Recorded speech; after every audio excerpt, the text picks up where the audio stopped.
vamos aquí a la Escritura. Estos pasajes, mis queridos hermanos, aquí hay una tensión tremenda. La voy a explicar. Hay una tensión. Esa tensión que hemos hablado entre lo que vamos a hacer, ¿verdad?, y lo que ya somos.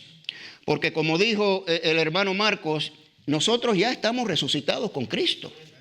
Ya hemos resucitado con Cristo. Créalo o no, así es, ¿verdad? Vamos a hablar un poquito de esto. Y aquí vemos esa tensión, ¿no? Y estamos en este capítulo que es homogéneo. Homogéneo significa que habla del mismo tema a través de todo el capítulo, ¿no? No hay variación. Y es el evangelio de la resurrección, las buenas nuevas de la resurrección.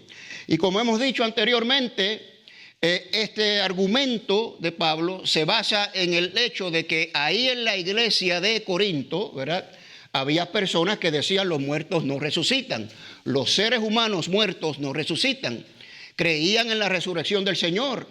Y Pablo le dice, esto es tontería, porque si los muertos de carne y sangre no resucitan, el Señor no resucitó, porque el Señor murió en carne y sangre y resucitó en carne y sangre. Amén. Entonces Pablo dice, esto no puede ser, no piensen de esta manera, ¿verdad? Y si el Señor no hubiera resucitado, pues nuestra predicación es vana, todo lo que estamos haciendo es vana, esto que está aquí no sirve para nada, ¿verdad? Somos los más desdichados, ¿verdad? Pero Pablo después dice, pero sí resucitó. Es un hecho incuestionable de la historia que lo recordaremos una vez más el próximo domingo, pero tenemos que estar recordándolo todos los días, hermanos. Todos los días de nuestras vidas tenemos que dar gracias por ese regalo, por esa gracia de Dios, esa salvación tan grande que nos dio por medio de este evento. Amén. Entonces, Pablo dice, sí resucitó, ¿verdad? Ahora, vimos ese día de resurrección, que de hecho los que estuvieron aquí el jueves saben que hablamos profundamente de esto. Nos tocó eso el jueves en el tema de escatología, Apocalipsis 11. Hablamos mucho de ese día, ¿ok? Y hoy nos toca otra vez hablar un poquito, ¿verdad? Y el Señor nos está hablando, nos está recordando. Y yo creo que no es casualidad estas cosas, como he dicho muchas veces, hermanos. No es casualidad, yo no planifico los mensajes así. Lo que me toca es lo que me toca, ¿verdad?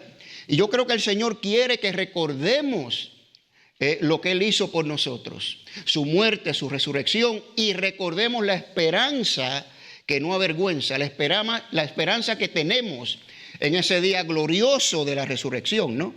Entonces, dice que muchas cosas van a suceder ese día. Dice que el Hijo reinará sobre todas las cosas. Ese día de la resurrección de los muertos va a ser extraordinario. El Señor va a venir y todas las cosas se reunirán bajo sus pies. Él es el Rey eterno, el soberano, que va a reinar sobre toda la tierra por toda la eternidad. Todo eso ocurre el mismo día, como vimos en Apocalipsis 11, ¿no? Entonces vale la pena, mis queridos hermanos, realmente para los que tenemos esta esperanza, vale la pena negarnos a nosotros mismos, cargar nuestra cruz y seguirlo a Él hasta el final. Vale la pena. No importa las tribulaciones, las angustias, los problemas, los retos, lo que usted vea por el mundo, la política por aquí, el fulano por allá. Usted concéntrese en la labor que tenemos que hacer como hijos e hijas de Dios, ¿verdad?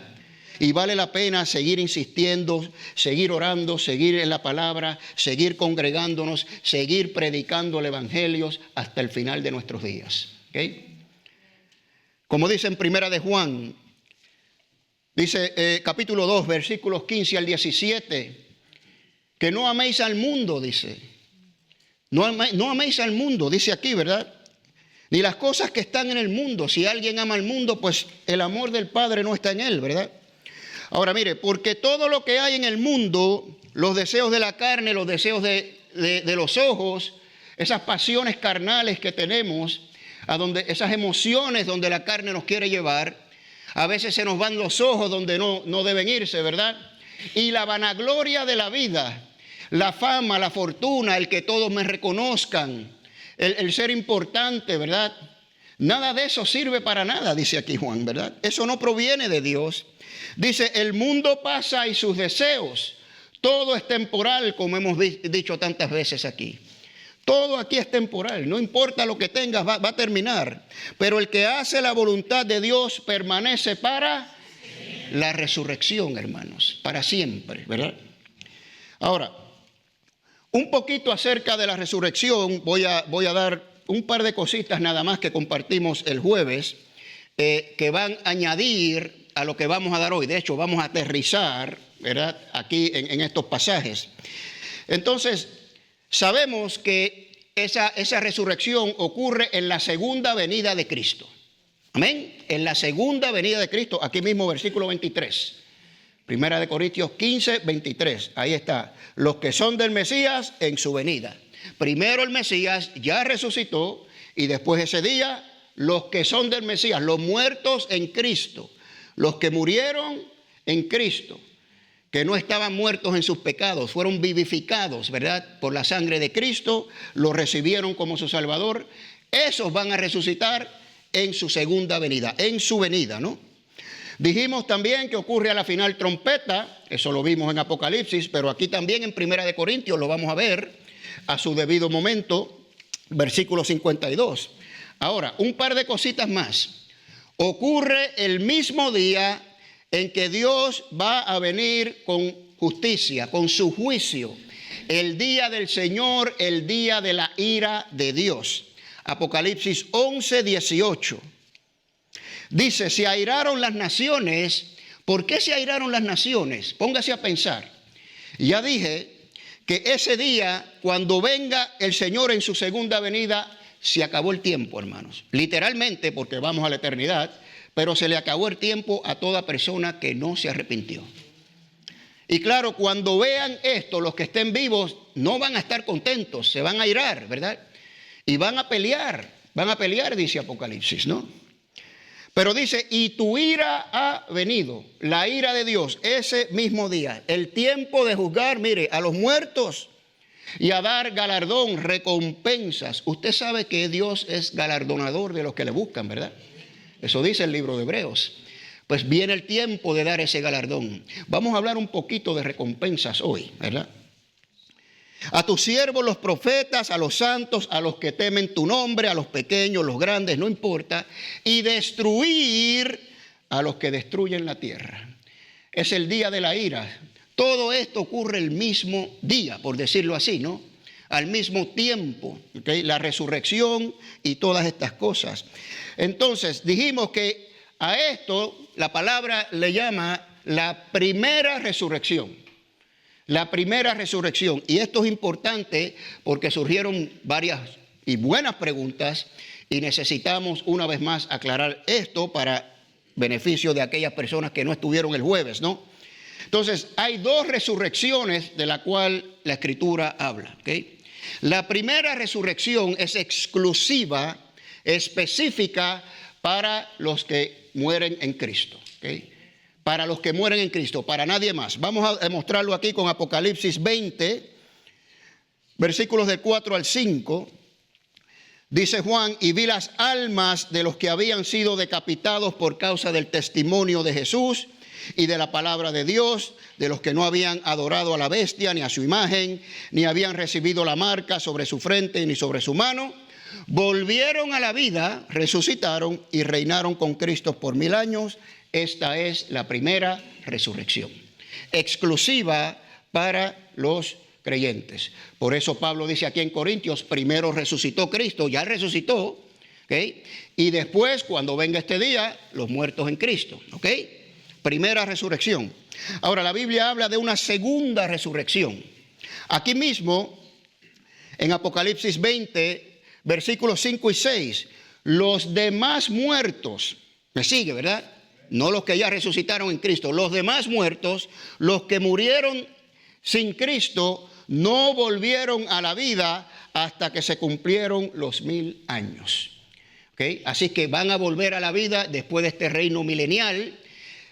No vamos a entrar en qué significa ese reino, eso lo daremos en su momento. El punto es que estas personas no van a resucitar ese día, van a resucitar después, ¿ok? Entonces dice, bienaventurado y santo es el que tiene parte en la primera resurrección. ¿Por qué? porque es la resurrección de los que murieron en Cristo. Amén. Bienaventurado, ¿verdad? Entonces dice, la muerte segunda, ¿verdad?, no tiene poder sobre esto. Entonces hay, para estas personas que resucitan después, los que murieron sin Cristo, hay una segunda resurrección y los va a llevar a una segunda muerte. ¿Ok? Eso es lo que estamos viendo aquí, ¿verdad? Entonces, para los que estamos en Cristo, la segunda muerte no tiene poder sobre nosotros. ¿Y cuál es la segunda muerte? Escuche bien. Apocalipsis 20, 14 y 15. Cuando ya está todo consumado, Juan empieza esta narrativa y al final dice, la muerte y sus dominios fueron arrojados al lago de fuego. Este lago de fuego es la muerte segunda. Así que ya usted sabe que esa segunda resurrección son los que van a ir a esa segunda muerte. Ahora, esto no es aniquilación. La segunda muerte, o destruir a los que destruyen la tierra, significa esa destrucción una separación eterna por la eternidad de Dios. En ese lugar que la Biblia describe como lago de fuego, infierno, llámele como usted quiera, ¿verdad? Es un lugar que está completamente ausente la presencia de Dios ahí. No hay nada bueno. Y allí habrá llanto y crujir de dientes, dice la Escritura. Imagínese, si el mundo está como está y la presencia de Dios está con nosotros, imagínese si Dios retirara todo su amor y toda su bondad y toda su paciencia. Sería terrible. Bueno, pues esa es la segunda muerte. Ese lugar va a estar sin Dios, sin su amor, sin su compasión, sin su misericordia, por toda la eternidad. Esa es la destrucción. Eso es destruir, ¿no? Ahora, y termina aquí mismo en Primera de Corintios, dimos este pasaje de referencias, capítulo 15, versículos 52-53, que en ese día de la resurrección, ocurriendo todas estas cosas, los que resucitan van a ser transformados. Y esa palabra es clave para el mensaje de hoy. Transformados, vamos a ser transformados. De corrupción a incorrupción. De mortalidad a inmortalidad. ¿Cuántos dicen amén, hermanos? Ok, bueno, pues vamos entonces a ver cómo es esta transformación, ¿verdad? Este es el cuerpo del resucitado o la identidad del resucitado. Entonces, Pablo comienza aquí con una técnica, digamos, un estilo literario que se llama una diatriba, que es como si hubiera una persona imaginaria, se le llama un interlocutor, como si estuviera hablando con Pablo, pero Pablo no es así, él simplemente lo escribe de esa manera. Entonces, esta persona está cuestionando lo que Pablo acaba de decir, que los muertos sí resucitan, y lo ha probado contundentemente, ¿verdad? A ver, Pablo, viene este incrédulo y dice, a ver, entonces si los muertos resucitan, ¿cómo? ¿Con qué cuerpo van a resucitar? Explícame. Eso es un insensato. De hecho, esa es la palabra que usa aquí. Insensato, tonto, ¿verdad? Tonto. Pablo le llama tonto a esta persona, un necio, ¿verdad? Porque está cuestionando una verdad que Pablo acaba de explicar. Hermanos, es que la Escritura es muy clara. Dice el necio en su corazón no hay Dios. Dice el necio en su corazón no hay Dios. Es necedad.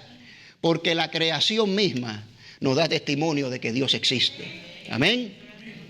La necedad te lleva a la insensatez. ¿Qué es la insensatez? La falta de sentido. La falta de sentido común, ¿verdad? De lógica. Y Pablo le llama insensato a este interlocutor imaginario, ¿no?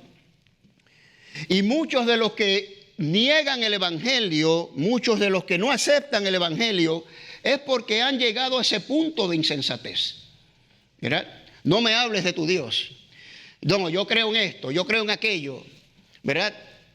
Y no quieren abrir su corazón porque son insensatos, ¿no? Ahora, inmediatamente después de esto, aquí empieza Pablo con su técnica habitual de usar comparaciones, analogías, retratos. Es magistral esto. Claro, sabemos que el Espíritu Santo lo inspiró, ¿verdad? Pero es algo extraordinario. Las cartas de Pablo son tremendas. Y recuerden que todo lo que él recibió, lo recibió de la boca del Señor Jesucristo. Eso dice él, ¿ok? Entonces, todo lo que él escribe bajo la inspiración divina viene del Señor. Amén. Ahora, empieza Pablo aquí con las comparaciones y compara la resurrección a una semilla que se siembra, versículo 36, ¿verdad? Lo que siembras no es vivificado o no nace si primero no muere. Usted, bueno, los que son aquí agricultores, creo que hay unos cuantos que les gusta sembrar, tienen esta experiencia, ¿verdad? ¿Qué es lo que se siembra?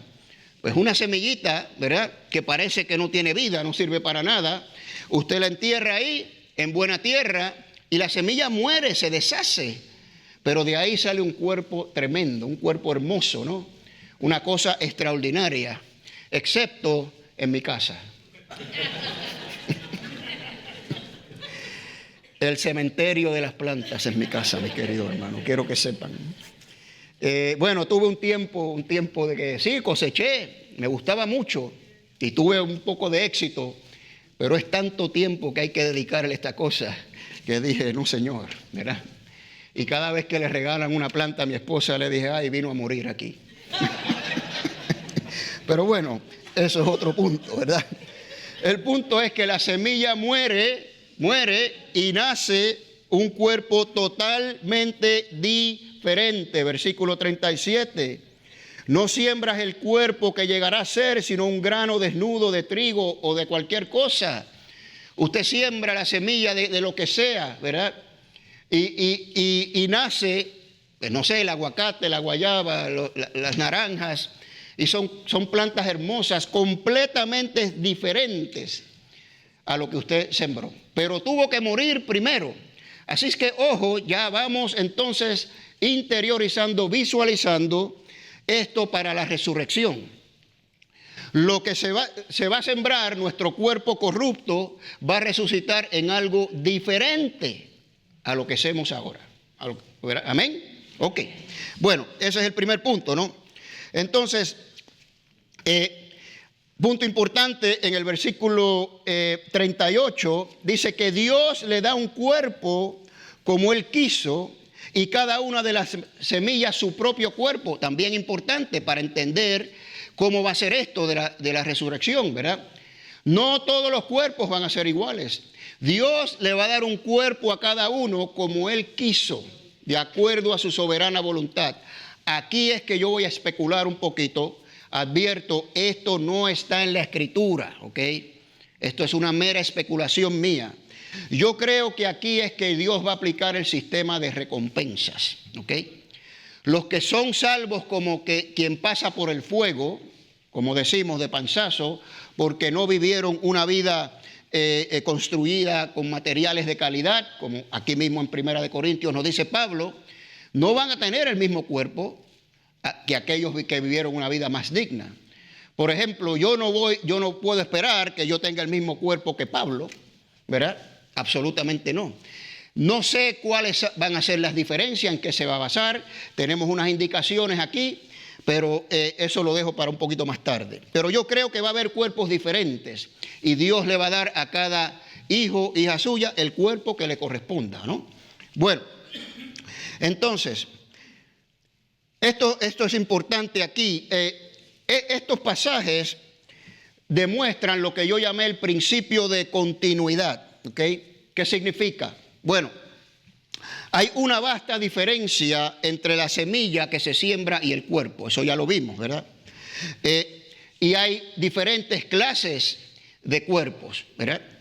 Ahora, lo que no debemos olvidar aquí es que aunque ese cuerpo que nace, esa planta es diferente, no deja de ser la misma semilla. No pierde su identidad. Las naranjas dan naranjas, ¿no? No dan limones, ¿verdad? Los limones dan limones. Sigue siendo la misma semilla, ¿ok? Aunque muere la semilla y nace un cuerpo diferente, es la misma semilla. Conclusión. Al morir nuestros cuerpos terrenales se van a disolver, ¿verdad? Volvemos al polvo. Y aunque vamos a resucitar con un cuerpo diferente, seguiremos siendo la misma persona. No perdemos la identidad, hermanos. Ahora, ojo con esto, por favor, ¿ok? En la resurrección, el creyente no pierde su identidad. Sigue siendo la misma persona con un cuerpo diferente, ojo, pero sin pecado. Sin pecado. Ahí sí. A pesar de que somos la misma persona, yo voy a seguir siendo Kenny, pero voy a estar puro y limpio. Y otros beneficios más que vamos a dar más tarde que son extraordinarios, ¿ok? Así que no perdemos la identidad, ¿ok? Para aquellos que dicen, bueno, nos acordaremos de fulano, pues sí, claro que sí. ¿Cómo no va a ser, verdad? Bueno, entonces, versículos 39 al 41, ahora Pablo, después que presenta esta comparación de la semilla, ahora va a introducir la diversidad, la variedad de cuerpos, ¿verdad?, que existen, para entonces hacer una comparación con estos cuerpos resucitados, ¿verdad? Entonces Pablo empieza aquí en el versículo 39. Primero, los cuerpos, vamos a llamarles de carne, ¿no? Carne y sangre. Las bestias, las aves, los peces y los seres humanos, ¿verdad? Dentro de eso hay un montón de cuerpos diferentes, ¿verdad que sí? De hecho, si vamos a los seres humanos, no todo el mundo tiene el mismo cuerpo, ¿verdad que no? Pero somos humanos. Compartimos muchas semejanzas, pero no todos tenemos el mismo cuerpo. A algunos nos gustaría tener un mejor cuerpo, ¿no es así? Pero bueno, no se preocupe porque en la resurrección usted va a ser perfecto, ¿no? Bueno, entonces, lo vemos, las bestias no tienen el mismo cuerpo. Hay variedad y diversidad, seres humanos, bestias, aves, peces. Y dentro de cada uno de esos reinos, digamos, hay variedad ahí. ¿Okay? Así que hay mucha variedad y mucha diversidad. No toda carne es la misma. De nuevo, ojo, eso quiere decir que no todos los cuerpos resucitados van a ser iguales. ¿Ok? Van a ser iguales. ¿Ok? Bueno, entonces Pablo pretende aquí establecer estas diferencias marcadas que vamos a tener los cuerpos resucitados en Cristo. Versículo 40, ahora introduce otra cosa, ¿verdad? Para enfatizar más variedad todavía. Ahora introduce los cuerpos celestes, el sol, la luna, las estrellas. A eso le llamamos cuerpos también. Y son muy diferentes a los terrenales, ¿no es así? Entonces, más variedad, más diversidad. Ahora, aquí hay algo bien interesante. En el versículo 40, vamos a leerlo, dice, y hay cuerpos celestiales y cuerpos terrenales. Pero una es, en verdad, la gloria o el destello o el resplandor, como leyó el hermano Marcos. Una es la gloria de las estrellas, de la luna, y otra la gloria de las estrellas. Ahora, ¿cómo podemos ver esto? Bueno, la palabra gloria en el contexto bíblico, aquí específicamente, tiene que ver con luz, con destello, con belleza, con resplandor, ¿verdad? Entonces, ¿qué está diciendo Pablo aquí? Escucha bien esto, que cada cuerpo resucitado va a tener un diferente resplandor, una belleza individual para cada uno. Como dije, yo no voy a tener el mismo resplandor que Pablo. Claro, la luz, el resplandor más extraordinario va a ser la del Señor Jesucristo, infinitamente, ¿verdad?, más brillante que todos, pero es mi opinión, no dice esto la Escritura, que cada cuerpo va a tener un cierto resplandor, cierta belleza, y yo creo que es parte del sistema de recompensas de Dios. ¿Ok? Eso es lo que yo veo aquí. Ahora, después va a las estrellas, y dentro de las estrellas, que todas brillan, todas tienen su gloria, su luz, unas brillan más que otras. Ahí está el concepto que le acabo de explicar. Unos van a brillar más que otros, hermanos. Y todo eso va a ser basado en lo que hagamos aquí. Por eso el Señor dice, cada uno va a ser juzgado de acuerdo a sus obras. Amén. Bueno, ahora, Los versículos 42 al 44, aquí viene así también, aquí viene la conclusión de la comparación, es la resurrección de los muertos. De la misma manera, variedad, diversidad, distintos tipos de gloria, distintos tipos de resplandor, de belleza. Mire, cuando usted ve esa luna llena, que a veces se ve bien grande, ¿verdad? Y usted dice, wow, qué hermosa está la luna. Bueno, esa hermosura es relativo a ese cuerpo celestial. Pero cuando ve una persona, usted puede decir, wow, qué hermosa se ve esa persona hoy. Es relativo a un cuerpo terrenal, ¿no? Entonces la belleza es relativa al cuerpo. Y eso es lo que Pablo está diciendo aquí. Cada persona va a tener esa belleza, ese resplandor individual de acuerdo a las recompensas de Dios, según mi opinión aquí, ¿no? Ahora, va a haber variedad, va a haber diversidad de cuerpos resucitados, unos brillarán más que otros. Aquí tenemos un ejemplo en la Escritura, los ángeles. Tome los ángeles, no hay uno más poderoso que otros. No hay unos que brillan más que otros. Querubines, serafines, pues es el mismo concepto, hermanos. El mismo concepto aquí, ¿no? Así que ese es el primer punto aquí. Segundo punto, importante, serán cuerpos adaptados para vivir en la presencia de Dios por la eternidad. Cuando lleguemos al versículo 50, usted se va a dar cuenta que carne ni sangre pueden heredar el reino de Dios. Así como estamos, no podemos entrar. Entonces, ese cuerpo resucitado, con toda esa variedad y diversidad y todas estas cosas, el Señor lo va a adaptar para que podamos estar en su presencia por toda la eternidad. Claro, y aquí lo dice claramente, que el cuerpo terrenal es cuerpo de corrupción, versículos 42. Así también la resurrección de los muertos se siembra en corrupción, este cuerpo de muerte, y se resucita en incorrupción.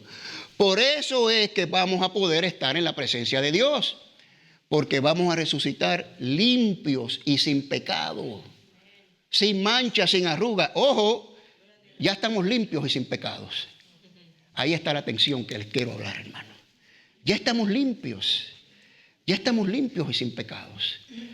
Y quiero que interioricemos esto, porque importa mucho este concepto, porque aquí, desde la tierra de los vivientes, es que tenemos que empezar a entender lo que somos en Cristo y vivir de esa manera. ¿Ok? Ya usted verá. Ok, entonces el cuerpo se siembra en corrupción, en carne y sangre, es un cuerpo de muerte. Miserable de mí, como dice Pablo en Romanos 7. ¿Quién me librará de este cuerpo de muerte? ¿Verdad? Lo que quiero hacer no hago, lo que no quiero hacer hago. Soy un miserable. ¿Quién me librará? Bueno, inmediatamente dice gracias al Señor Jesucristo, que es el que me libera. Inmediatamente después dice ninguna condenación hay para los que están en Cristo Jesús. ¿Ok? A pesar de esta tensión que hay, hermanos, y a veces nos agobian cosas que sabemos que no debemos hacer y la estamos haciendo, pero yo lo que quiero explicarles es que no se condene a usted por esto. Ninguna condenación hay, pero sí tiene que corregir eso, tiene que esforzarse, ¿no? Entonces, el resucitado es un cuerpo incorruptible. Primera de Corintios 15, 54, lo vamos a ver en su momento, pero ya Pablo había hablado de esto. Primera de Corintios 9, versículo 25. Mire esto. Hablando Pablo de su derecho apostólico, dice, todo aquel que lucha, de todo se abstiene, ellos en verdad para recibir una corona corruptible, una corona que se deshace, ¿no? Pero nosotros una ¿qué? Incorruptible. Una vez más, yo creo que esto tiene que ver con el sistema de recompensas. En la clase de hermenéutica, que ya comenzamos el seminario, por la gracia de Dios, el doctor Carlos Andrés Mura estaba explicando este mismo pasaje. Y dice que esa corona es simplemente un premio. Es lo que es, un premio. Se le daba a los atletas en esa época que participaban en los juegos y ganaban. A nosotros se nos va a dar un premio. ¿Cuál es el premio? La incorrupción, hermanos. La inmortalidad, ese es el premio. Esa es la corona, ¿verdad? Entonces, vamos a resucitar incorruptibles. Primera de Pedro 1, 3 y 4. Bendito el Dios y Padre de nuestro Señor Jesucristo, que según su grande misericordia nos hizo renacer aquí, nuevo nacimiento aquí. ¿Para qué? Para una esperanza viva, la resurrección. Amén. Por la resurrección de Jesucristo de los muertos, para una ¿qué? Herencia incorruptible, incontaminada, inmarcesible, reservadas en los cielos para vosotros. Así vamos a estar, hermanos. Entonces, este cuerpo de corrupción resucitará en incorrupción. Pero ya somos incorruptibles.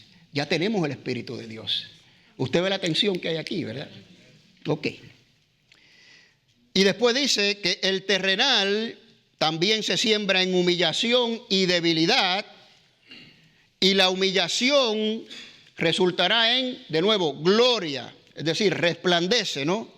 Este cuerpo es un cuerpo de deshonra, un cuerpo débil, un cuerpo de humillación, sometido a las pasiones carnales, ¿no es así? Esa es la tensión que estamos viendo. Tenemos el Espíritu de Dios, pero ahí está la carne. La Escritura lo describe muy claramente. Se oponen entre sí, una pelea contra la otra, y tenemos que aprender a vivir en el Espíritu, porque ya somos incorruptibles en un modo, ¿no? Ya tenemos el Espíritu de Dios, ya estamos limpios ante Dios. Y tenemos esta lucha y podemos vencer esta lucha, mis queridos hermanos. Podemos empezar a practicar estas cosas desde aquí, que yo creo que es el punto de todo esto, ¿no? Entonces, entendamos que este cuerpo es de humillación, un cuerpo de deshonra sometido a nuestras pasiones carnales, y vamos a resucitar en gloria, con un destello, con una belleza. No vamos a ser ya dirigidos por pasiones ni emociones, hermanos. De hecho, vamos a tener una sola emoción, una sola, esa es mi opinión, y es la emoción de servirle a nuestro Dios por toda la eternidad, por toda la eternidad. Señor, ¿qué quieres que haga ahora? Ya terminé lo que me diste. Próxima, dámela. Ese tipo de gozo, ese tipo de emoción que lo tenemos que tener aquí, hermanos. Ese es el punto. ¿Por qué esperar allá? Amén. Bueno, y dice que el cuerpo se siembra en debilidad y resucita en poder. Este cuerpo es débil. El hombre exterior se va ¿qué? Desgastando, mientras el interior se va ¿qué? Renovando. Empieza desde acá, una vez más. Este cuerpo se cansa, este cuerpo se fatiga, este cuerpo se desanima, se desalienta, se enferma. Pero el cuerpo resucitado, nada de eso, hermanos. Correrás y no te cansarás, caminarás y no te fatigarás. No te saldrá ni una arruguita, quiero que sepas. No se te va a caer el pelo, ni los dientes, ¿verdad? Va a ser una vitalidad y una energía permanente y eterna. Un poder extraordinario. Vamos a ser instrumento puro, de puro servicio, y dispuestos a servir a Dios, a alabarle todo el tiempo, a trabajar para Él. Una actitud permanente. Y las emociones carnales y las pasiones que tenemos no van a impedir que eso suceda. Amén, hermanos, porque estaremos puros ante la presencia de Dios. La conclusión aquí es que se siembra un cuerpo natural y resucita uno espiritual, celestial, como dicen algunas traducciones, ¿verdad? Ahora, algunas traducciones tienen que se siembra un cuerpo animal. Ahora, ojo, porque esa palabra animal no es animal. Esa palabra es ánima en el griego, significa alma.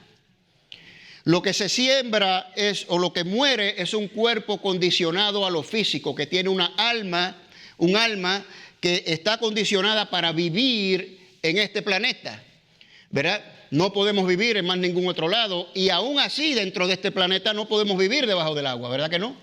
El cuerpo está condicionado para vivir aquí. Y cuando resucite va a estar condicionado, diseñado, ¿verdad? Preparado para estar en la presencia de Dios, en lo celestial, para siempre. ¿Ok? Ese es el concepto, ¿no? Entonces se resucita este cuerpo celestial o espiritual y dice, si hay un cuerpo natural, hay también un cuerpo espiritual. Un cuerpo adaptado, como dije, para estar en la presencia del Señor por toda la eternidad.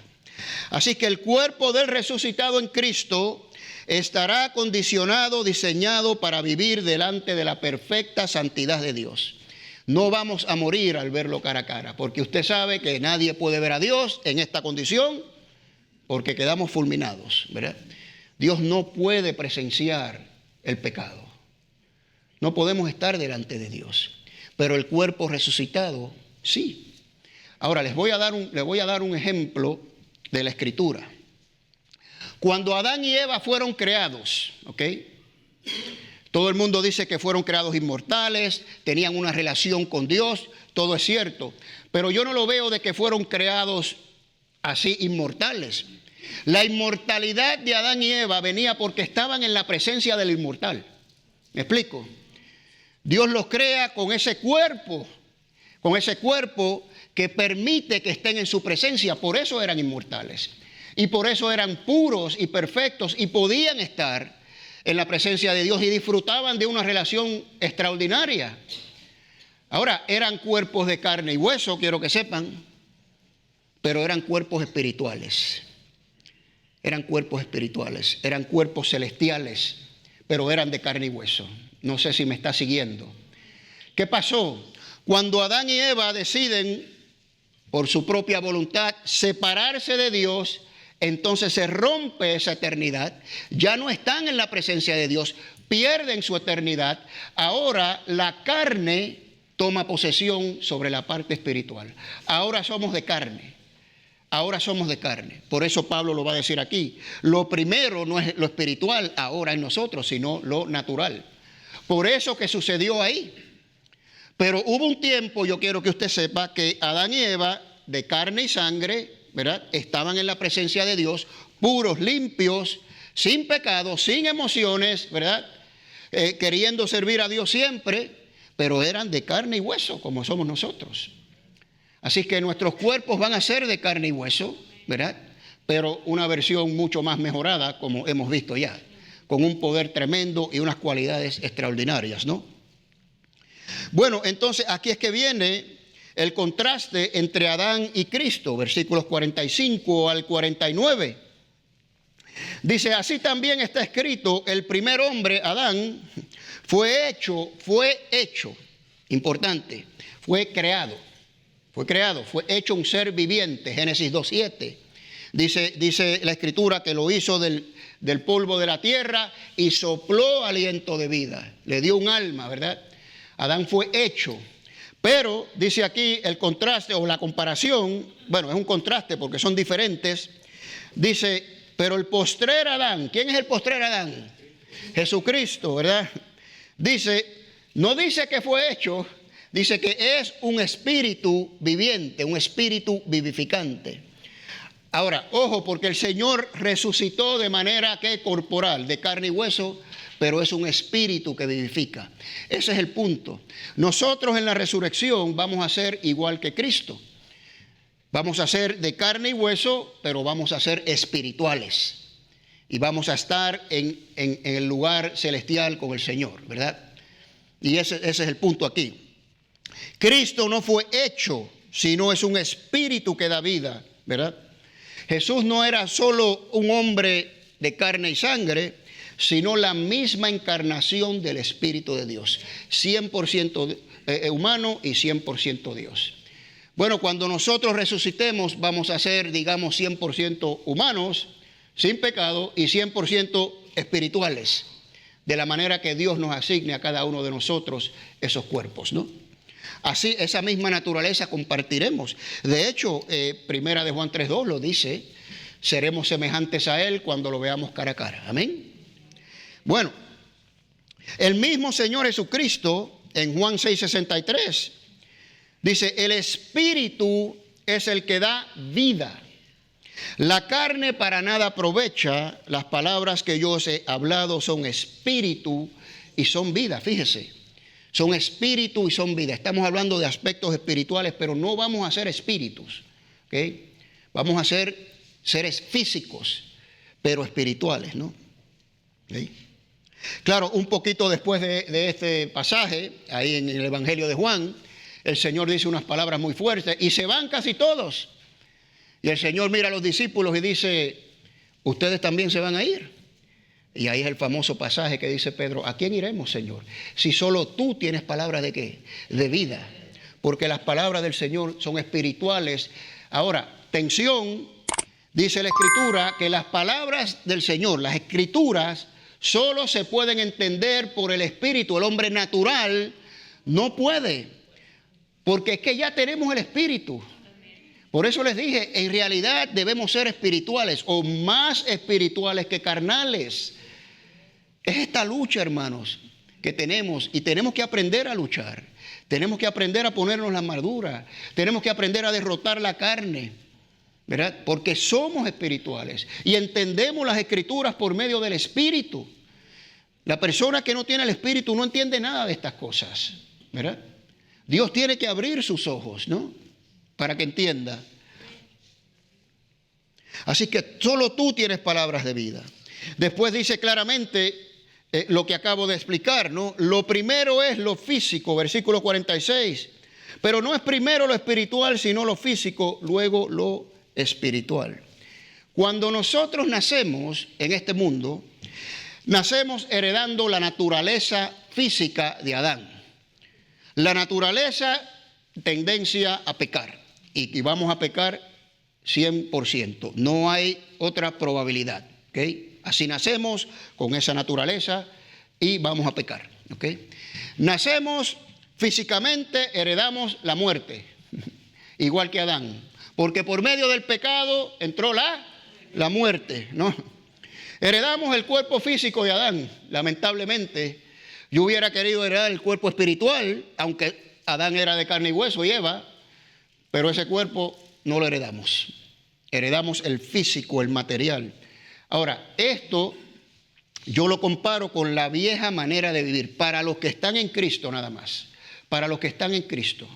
Antes de Cristo estábamos en esta condición, muertos en nuestros pecados, con este cuerpo de muerte físico, ¿verdad? Sometidos a las emociones carnales, al pecado. Pero ¿qué pasa? Aquí viene la tensión otra vez. Ahora vinimos a Cristo. Y como el Señor le dijo a Nicodemos, tienes que nacer de nuevo. Y hemos nacido de nuevo. Dice, las cosas viejas pasaron.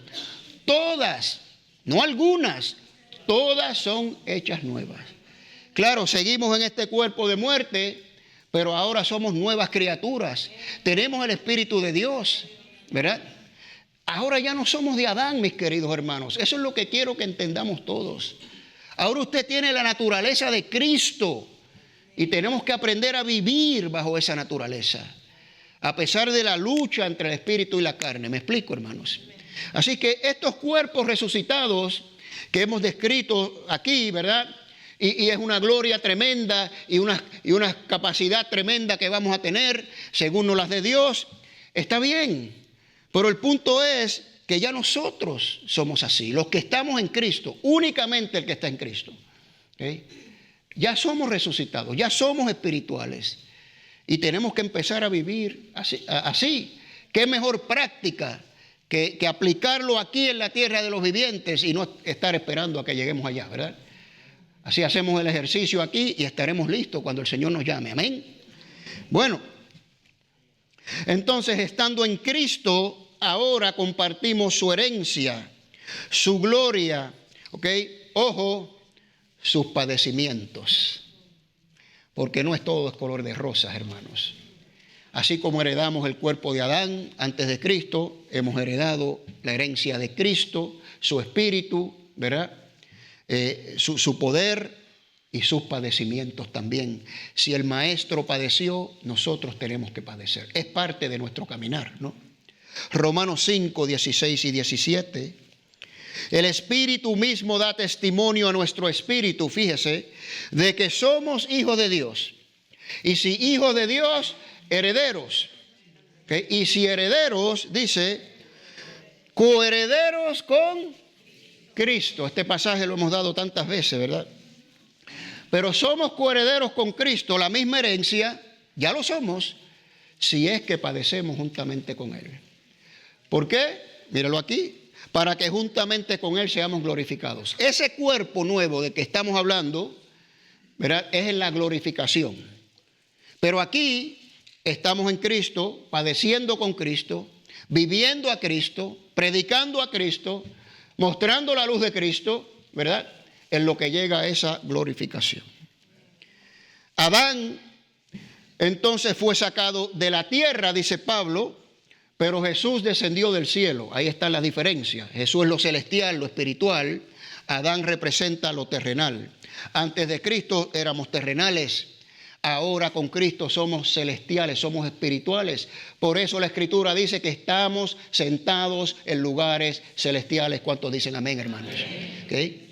Y estamos siendo bendecidos desde lugares celestiales, dice Efesios, ¿no? En Juan 6:51, el mismo Señor Jesucristo dice: yo soy el pan vivo que descendió del cielo. Él descendió del cielo. Si alguno comiere de este pan, vivirá para siempre. Ahora mire este pasaje, qué hermoso, del mismo Señor Jesucristo en su oración para aquellas personas que iban a creer por medio de la palabra de los discípulos. Esos somos todos los que estamos en Cristo hoy en día y a través de toda la historia.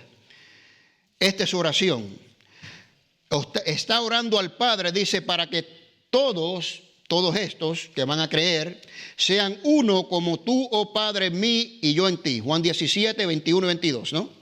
Que también ellos sean uno en nosotros, para que el mundo crea que tú me enviaste. Aquí viene el versículo.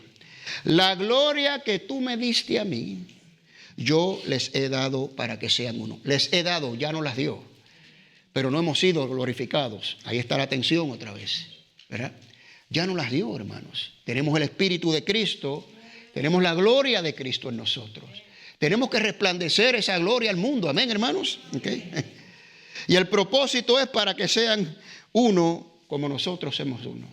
Una vez más, hermanos, todos los hermanos en Cristo, empezando por la asamblea local, por la congregación local, tenemos que edificarnos los unos a los otros. Tenemos que ser uno en Cristo. No podemos estar separados. No podemos andar en contiendas, en iras, en celos, enojos, ¿verdad? No podemos hacer eso, mis queridos hermanos. Eso detiene la obra, eso no edifica, eso destruye a cualquier iglesia. Y muchas se han destruido, muchas se han dividido, porque los creyentes no entendemos lo que tenemos que hacer. Así que vamos a edificarnos los unos a los otros, ¿no? Bueno, la conclusión aquí la da claramente en los versículos 48 y 49, ¿verdad? Nos dice: como el terrenal, es decir, como Adán, así también los terrenales. Eso fue lo que expliqué. Y como el celestial, así también los celestiales. Ya los que estamos en Cristo somos celestiales, pero aún no somos celestiales. ¿Ok? Esa es la tensión, ¿verdad? Así como exhibimos la imagen terrenal, exhibiremos futuro también la imagen celestial. Esto ocurre en la glorificación. Pero ya les dije que aquí mismo nosotros tenemos que exhibir la imagen del celestial, porque llevamos esa imagen, somos de Cristo, no somos ya de Adán, no pertenecemos al lado terrenal, todos los que estamos en Cristo. Yo quiero que usted entienda eso, ¿ok? El resucitado en Cristo llevará la imagen de Cristo y así podrá estar en la presencia de Dios para siempre. Ahí está la diferencia de la tensión. Ahí es que podemos romper la tensión. Mientras estamos aquí, aunque tenemos la imagen de Cristo, no podemos estar en la presencia de Dios de esta manera. Pero cuando llegue ese día de la resurrección, sí vamos a poder estar. Sí vamos a poder estar. Nuestra glorificación, seremos semejantes a Él, sin mancha, sin arruga, y lo podemos ver cara a cara. Y la conclusión de todo esto está muy clara en el versículo 50. Pero esto digo, Fíjese cómo Pablo enfatiza: hermanos, la carne y la sangre no pueden heredar el reino de Dios. Esto es importantísimo. Acabamos de dar toda esta maravillosa descripción de lo que es un cuerpo resucitado, de lo que es una persona que está en Cristo, ¿verdad? Y Pablo termina aquí diciendo: ojo, ojo, la carne y la sangre no pueden heredar el reino de Dios. Como dije anteriormente, así no podemos entrar. Tenemos que ser justificados, declarados justos. Dios nos tiene que imputar su justicia y poner su espíritu, sellarnos con su Espíritu Santo, para que ese día podamos ser resucitados y glorificados. Si no, no se puede. ¿Y por qué esto es importante? Bueno, el cuerpo natural no puede heredar el reino de Dios. Lo corrupto termina en corrupción y lo mortal en muerte. ¿Okay? El cuerpo de pecado no puede estar en la presencia de Dios. Solo los puros, solo los que no tenemos manchas y sin arrugas. ¿Okay? Y esto va para todas aquellas personas que se creen buenos, que dicen: no, pero si yo no hago nada malo, no le hago daño a nadie, yo voy a estar en la presencia de Dios. Pues así como estás, no puedes estar. No puedes estar, no lo digo yo, lo dice la Escritura. Tienes que tener el Espíritu de Dios, tienes que estar sellado, tienes que estar lavado de tus pecados, tienes que nacer de nuevo en el Espíritu. Por más bueno que seas, no vas a entrar, porque la Escritura dice: no hay ni uno solo que es bueno, ni uno solo. Todos estamos destituidos de la gloria de Dios. ¿Y cuál es la prueba de esto? Bueno, la muerte. Por más bueno que te creas, vas a morir. Por un hombre entró el pecado al mundo y por medio del pecado la muerte. Por tanto, todos murieron. Y todos los hombres mueren porque todos son pecadores, sin excepción de personas. Carne y sangre no van a heredar el reino del Señor. Se necesita un Salvador para esto. Amén, hermanos. Filipenses 3, 20 y 21 para concluir. Dice Pablo: mas nuestra ciudadanía está en los cielos, de donde también esperamos el Salvador en esa segunda venida, donde va a ocurrir todas estas cosas, al Señor Jesucristo. Mire esto: el cual transformará, ahí está, el cuerpo de la humillación. Como dije, este cuerpo es de humillación, de la humillación nuestra, para que sea semejante al cuerpo de la gloria suya. ¿Me explico? ¿Verdad? Por el poder con el cual puede también sujetar a sí mismo todas las cosas. Dice la Escritura que el Señor Jesucristo sujeta todas las cosas por medio de la palabra de su poder. Ese mismo poder es el que nos va a resucitar en incorrupción, en pureza, en inmortalidad. Un cuerpo totalmente ausente de cualquier enfermedad, de lo que sea, hermanos. Es una perfección extrema y total, ¿verdad? Un cuerpo que va a estar en la presencia de Dios por toda la eternidad, sirviéndole, y vamos a desear servirle. No va a ser condicional. Las emociones que sentimos ahora no van a estar ahí, hermanos. La única emoción, como dije, es servirte a ti, Señor. Servirte a ti. Pero podemos empezar practicando esto desde aquí. Ese es el punto, hermano. Los hermanos de la alabanza pueden subir. Ahora la pregunta es esta, ¿no?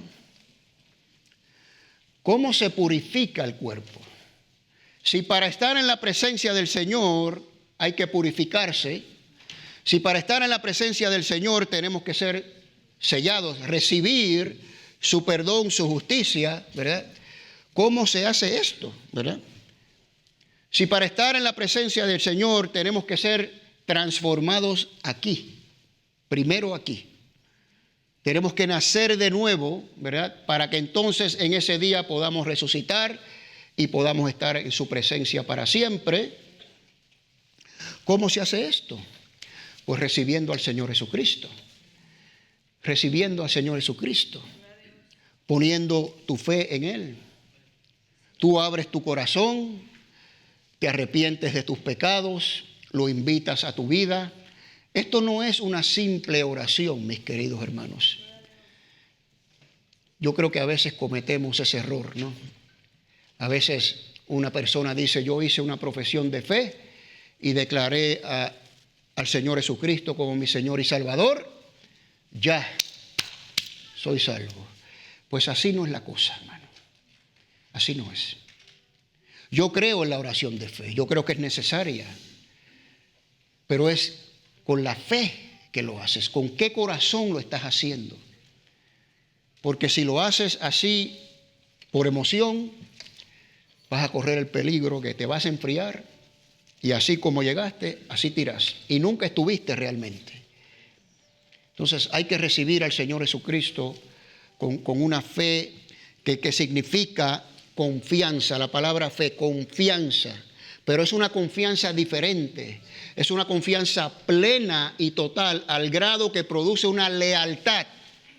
Lealtad activa en ese objeto donde ponemos nuestra fe. Y ese objeto es nada más y nada menos que nuestro Señor Jesucristo. Entonces, no solamente le brindas tu confianza incondicionalmente, sino tu vida cambia porque ahora eres leal a Cristo y vives para Cristo, ¿no? Y así se recibe al Señor. El Señor Jesucristo dijo, yo soy el pan de vida, como leímos. El pan de vida. Usted sabe que si el ser humano no come, ¿verdad? Por, qué sé yo, tanto tiempo, se muere. Entonces tiene que comer, tiene que repetir, tiene que alimentarse cada cierto tiempo, ¿verdad? Si no, se muere el cuerpo. Tiene que beber agua. Yo no sé, creo que son 5 o 6 días que puede durar el ser humano sin agua, sin una gota de agua, ¿ok? Nada, no dura mucho. Tiene que estar tomando agua. Y ese es el cuerpo de muerte que cargamos, ¿ok? Tenemos que estar todo el tiempo tratando, ¿verdad?, de renovarnos. Pero Cristo dijo, yo soy el pan y yo soy el agua de vida. Si tú comes de mi pan y bebes de esta agua, nunca vas a tener sed y nunca más vas a tener hambre. Una vez y para siempre. Incline su rostro por él y cierre sus ojos, por favor.